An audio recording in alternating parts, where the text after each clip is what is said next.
السلام عليكم ومرحبا بكم في حلقة جديدة من المخبر المغربي. في سنة 2024 خرج تقرير الاستقرار المالي بكلام خطير كيتعلق بمستقبل التقاعد في بلادنا.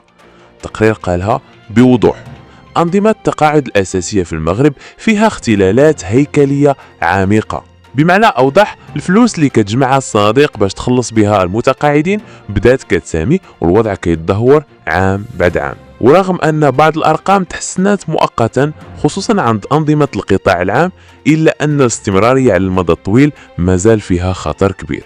هذا كلام رسمي جاء في تقرير رسمي صادر من جهات عليا. شنو كيقصدوا باختلالات هيكلية في التقاعد؟ باش نفهموا المسألة خاصنا نعرفوا كيفاش خدامين هاد الصناديق. الناس اللي خدامين دابا كيقطعوا من الأجرة ديالهم فلوس كل شهر. هاد الفلوس كتجمعها صناديق التقاعد بحال CNSS و CMR وكتستعملها باش تخلص المعاشات للناس اللي تقاعدوا. ولكن في هاد السنوات الأخيرة بدا كيتزاد عدد المتقاعدين وكينقص عدد الناس اللي كيساهموا، يعني الصناديق قد تصرف أكثر من اللي كتدخل.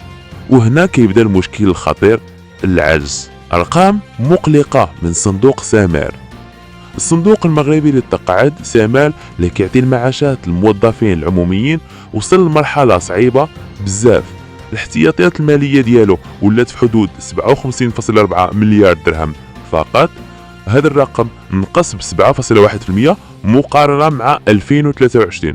والأسوأ هو أن الاحتياطيات كتنقص كل عام بمعدل 6.4%.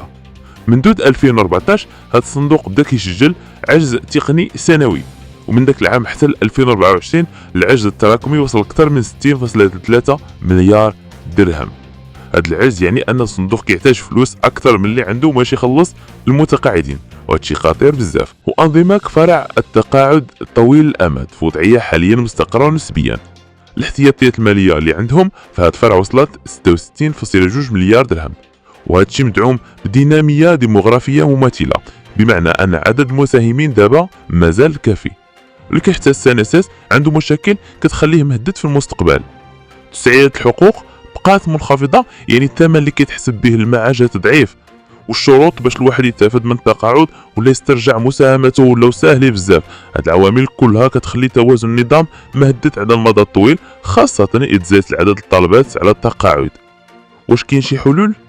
نعم، الحكومة والجهات التنظيمية كيقولوا أن الإصلاح ولا ضروري وما يمكنش نأجلوه أكثر، وكاين توجه باش يدار نظام جديد كيخدم بنظام قطبين، واحد خاص بالقطاع العام الموظفين والموظفات ديال الدولة، وواحد خاص بالقطاع الخاص يعني الأجراء في الشركات والمقاولات.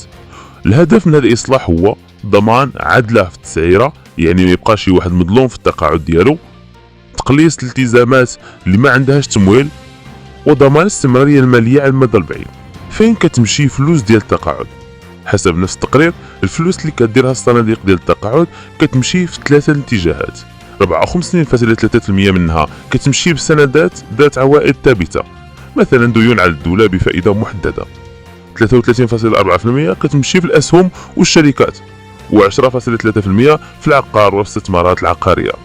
ولكن المشكل هو ان هذه العوائد ديال هذه الاستثمارات ما كافياش تسد العجز اللي كيزيد كل عام. واش المغاربه مهددين يضيعوا في التقاعد ديالهم؟ الجواب هو إلا ما تصلح النظام فنعم كاين خطر كبير. راه الناس خدامين سنين طويلة وكيأمنوا ياخدوا تقاعد محترم باش يعيشوا بكرامة، لكن إلا بقى هذا النظام على هذا الحال ممكن يوصل نهار ما يلقاوش حتى شنو يخلصوا به المعاشات. ولهذا خاصنا إصلاح عادل وشفاف، وتشجيع الشباب على الانخراط، وتوازن مالي حقيقي ما بين ما يجمع وما يصرف. الخلاصة: أنظمة التقاعد في المغرب داخلة في مرحلة حساسة وخطيرة، وإلا بقات الدولة كتسوف راها كتحكم على ملايين المغاربة بمستقبل مجهول. اللي خاص هو إصلاح شجاع بمشاركة جميع الأطراف، الحكومة، النقابات، المجتمع المدني والأجراء. واحد النظام اللي ضمن التقاعد بكرامة بلا ما ينهار ولا يخلي الناس ترجعوا الصدقة في الشيخوخة. إلى المشاهدين، شنو رأيكم في هذه الأرقام والمعطيات؟ واش فعلا كتشوفوا أن التقاعد في المغرب مهدد؟ شنو اقتراحات اللي كتظنوا ممكن تصلح الوضع؟ خليوا لنا آراءكم في التعليقات، وما تنساوش ديروا لايك وبارطاجيو الفيديو مع الناس اللي كيهمهم هذا الأمر باش يوصل صوتنا للحكومة والمسؤولين. وإلى اللقاء في فيديو جديد من المخبر المغربي.